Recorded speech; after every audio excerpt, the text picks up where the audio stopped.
జీవరాశి లేకుండా మైత్రి స్నేహం ఉండకూడదు. అట్లాగే సుఖదుఖం ఎందు సమంగా ఉండాలి, క్షమాపణ ఉండాలి.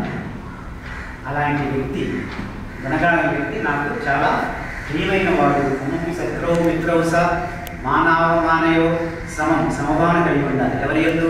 శత్రువులు ఎందు, మిత్రులు. ఇది చాలా కష్టం. శత్రువులు ఎందు ఆటోమేటిక్ మనం ద్వేషభావం, కానీ వాడి ఎందు కూడా సమభావన కలిగి. మరి ఇలాంటి వల్ల అని చెప్తున్నాడు. ఇప్పుడు వాడి శత్రువు ఎందు మాత్రమే భగవాన్ వాడవ లేకుండా పోయాడా? శత్రువుల ఈశ్వరం సర్వభూతానాం ఉద్దేశార్జున, ఈశ్వరతత్వం. కాబట్టి ఆ మనస్సుని meditation is the only way to go beyond the mind. మనస్సును అదేంటండి, మనస్సును దాటిపోతే ఇంక మనం ఏముంటామండి అని అనుకోవచ్చు. శరీరం లేనప్పుడు మనం ఉన్నామా లేవు? అదేంటండి, గాఢనిద్ర పోయారు కదా, గాఢనిద్రలో మీ శరీర స్పృహ ఉందా? గాఢనిద్రలో లేదు. కానీ మనసు ఏమైనా పని చేసిందా గాఢనిద్రలో? అంటే గుర్తుంచుకోవాల్సింది ఏంటంటే, శరీరం లేకపోయినా మనసు లేకపోయినా మనం మాత్రం ఉన్నాము. ఒప్పుకుంటారా? మరి ఏంటది? అదే దాన్నే ఆత్మ, దాన్నే పరమాత్మ అంటారు, దాన్నే భగవాన్ పేరు ఏదైనా పెట్టుకోవచ్చు. దాన్నే శక్తి అంటారు, చైతన్యం అంటారు. అంటే శరీరం లేకపోయినా మనసు లేకపోయినా మనం ఉంటున్నాం. అది మనకి గాఢనిద్ర ద్వారా ఎక్స్పీరియన్స్లో ఉన్నాం. అదే ఆత్మశక్తి. That happens only through meditation. మరో మార్గం ఉంటుంది. భగవంతుడు లోపల రావడానికి ముఖం కట్ చేసినా కూడా లోపల కనబడి తత్వం రాలేదు.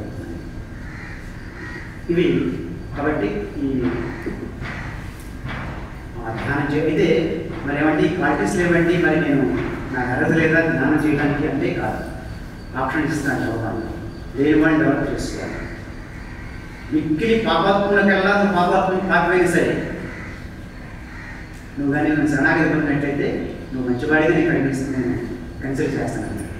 అపి చేదసి పాపేభ్య సర్వేభ్య పాపకృత్మ సర్వం జ్ఞానం పడే. తర్వాత అపి చేద్రాచారో ఫలితే మాం అనంత్యప. అనంత్య చిత్రంతో నన్ను కానీ శరణాగతి పొందినట్లయితే నువ్వు మిక్కిలి పాపాత్ముడైనా సరే, ఎన్నో ఘోరకృత్యాలు చేసినప్పటికీ కూడా నన్ను కానీ శరణ పొందినట్లయితే అనంతంతో నేను మంచి నేను గణిస్తాను అనుకుంటున్నాను. అందువల్ల ఈ క్వాలిటీస్ చాలామందికి చెప్పాలంటే యోగంలో ప్రవేశించాలంటేనే కాస్త చూస్తే ఆ సంస్కారం ఉండబట్టే అది కోర్స్ పరంగా ఉంది, లేదా పబ్లిక్ క్లాస్ పరంగా కానీ యోగా ప్రాక్టీస్లకి వాళ్ళు ప్రవేశం చేస్తారు. వీటి మనం కొంచెం వింటున్నాం మహాత్ముల ద్వారా, పెద్దవాళ్ళ ద్వారా ఈ స్క్రిప్చర్స్లో ఉండే విషయాలు మనం తెలుసుకుంటున్నాం. ఏదైతే మనం లేనియో వాటిని కొంచెం డెవలప్ చేసుకుంటానికి ప్రయత్నించాలి.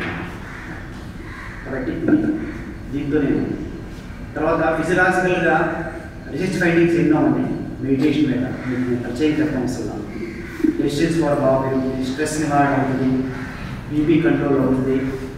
అన్నీ ఈ సైకోస్టోమెటిజాల్స్ ఏం చెప్పుకున్నాం అవన్నీ కూడా దాదాపు రిజర్వేషన్ మెడిటేషన్ అన్నీ సైంటిఫిక్ ప్రూవ్ చేశారు. ఇక దైవతత్వం అంటే మనసును దాటి.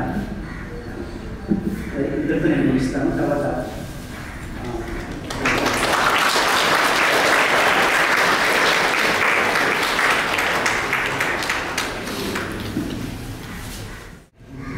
Thank you, sir, for the great message. Now, I welcome.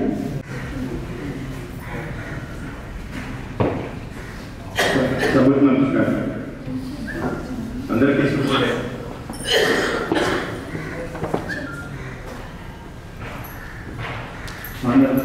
respected Professor Narasimha Rao garu, Principal, Arts and Commerce, Professor Ramesh Babu garu, Head of Department, and other faculty members of Ramesh Babu garu చాలా విషయాలు చెప్పారు. I'm from the department of pharmacy. I'm professor of pharmacology. In that aspect I want to highlight some of the points related to yoga and consciousness. So we celebrate yoga, International Yoga Day on 21st June, and first time, I think this is the first time we are celebrating the World Meditation Day on 21st December. So the yoga is to avoid physical stress, the meditation is to avoid psychological stress. There is a nervous system which controls the body functions. It is divided into two types. One is central nervous system and peripheral nervous system. The students can understand because they have this subject, I think, physiology subject is there. Central nervous system అంటే brain and spinal cord అంటే రెండు central. Remaining all other parts of our body, remaining అన్ని organs అంటే peripheral nervous system. ఈ peripheral nervous system అంటే మన బాడీలో ఉన్న అన్ని organs they are under the control of central nervous system. Brain and spinal cord control ఉంటాయి. Normal physiology, normal functioning అంతా మన బాడీలో జరుగుతుందంతా it is depending upon the number of hormones and the chemical mediators that are secreted. అవన్నీ మనకు release అవుతుంటాయి, అవి control చేసుకుంటాయి. నార్మల్ బ్లడ్ ప్రెషర్ అని కానీ, నార్మల్ గ్లూకోజ్ లెవెల్స్ అని కానీ, ఇవన్నీ నార్మల్ బాడీ ఫంక్షన్స్ అంతా కంట్రోల్ అవుతుంటాయి. ఇదంతా సెంట్రల్ నర్వస్ సిస్టమ్ కంట్రోల్ ఉంటుంది. మీకు తెలుసా మన హార్మోన్స్ అనేవి చాలా మైన్యూట్ క్వాంటిటీస్, చాలా తక్కువ క్వాంటిటీస్లో రిలీజ్ అవుతాయి. ఆ బ్లడ్లో డిజాల్వ్ అయిన తర్వాత ఇంకా తక్కువ క్వాంటిటీస్లో ఉంటాయి. అంత స్మాల్ క్వాంటిటీస్లో కూడా they produce big activities. And small change in the response concentration, ఎక్కువ చేంజ్ వస్తుంది బాడీ. అవి మన హార్మోనల్ డిస్టర్బెన్సెస్ అంటాం.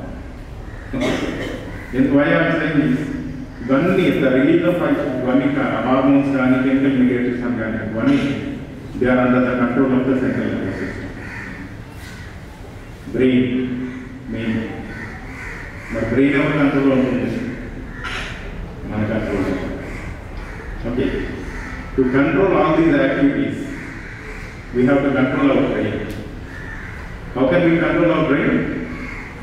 The only way is brain meditation.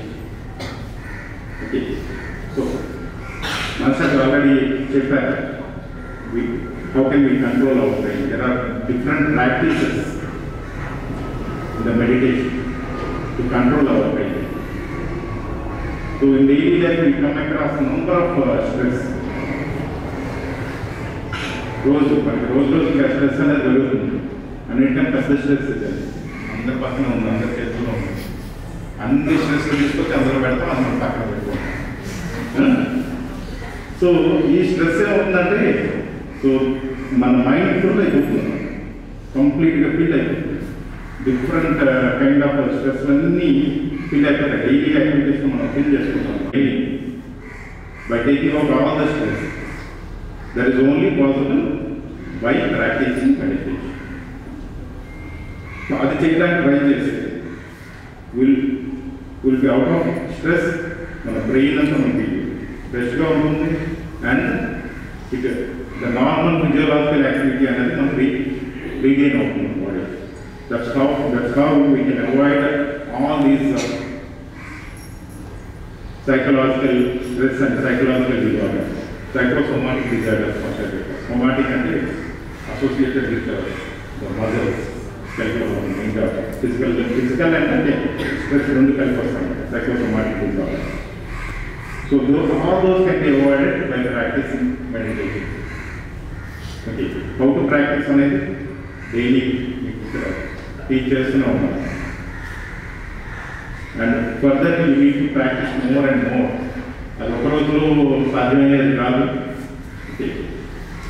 Concentration, different stages of concentration, stages also master differ. So there are different stages of concentration. So if you practice more and more finally we will take what I feel. And a happy life. And thank you very much, sir, for giving me this opportunity. Thank you. I welcome our chief guest, Principal Sir, K. Nasingram Sir, to give us this message.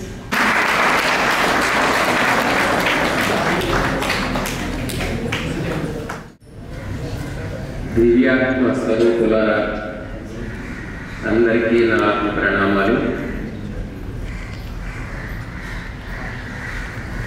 మనకి భగవంతుడిచ్చిన వరం ఈ మానవ జన్మ. అన్ని జన్మల్లో కల్లా మానవ జన్మ ఉత్కృష్టమైన జన్మ.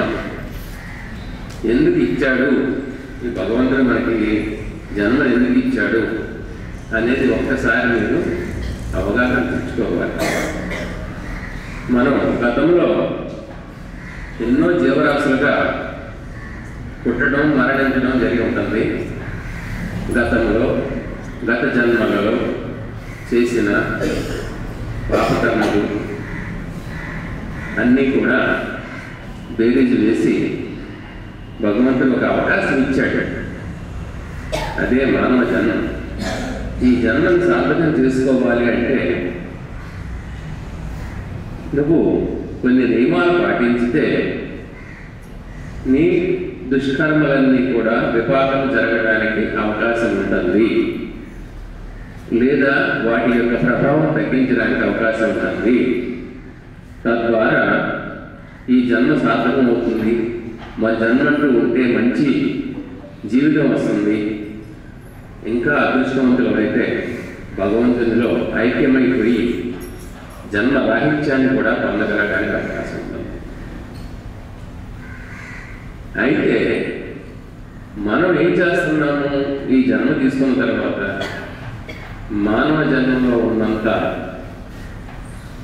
ఉత్తమ లక్షణాలు ఏ జన్మలోనూ రావు, ఉండవు కూడా. కానీ వీటిల్ని మనం సద్వినియోగం చేసుకోలేదు. కక్షలు, కార్పణ్యాలు, అసూయ, ద్వేషాలు, కోరికలు, ఇన్నిటి వలన మనిషి సతమతమైపోతున్నాడు. అన్నిటికీ, అన్ని రకాల దుఃఖాలకి మూలం ఒకే ఒకటి, అదే కోరిక. మనిషి ఆ కోరికలని నియంత్రించుకోగలిగితే ముందుగా చాలా వరకు సుఖపడతాడు. ఆడవాళ్ళైనా సరే, మగవాళ్ళైనా సరే ఆ కోరికలను నియంత్రించుకోగలుగుతాడు. తర్వాత తోటి వారి పట్ల అసూయ, ద్వేషాలు మానాలి. ఈ నియంత్రణ శక్తి మనలో లేకపోతే జరిగేది ఏమిటి అంటే అనారోగ్యం. ఒక్కసారి ఈ దేహం అనారోగ్య పాలన పడితే దాని జీవితకాలం అనూహ్యంగా తగ్గిపోతుంది.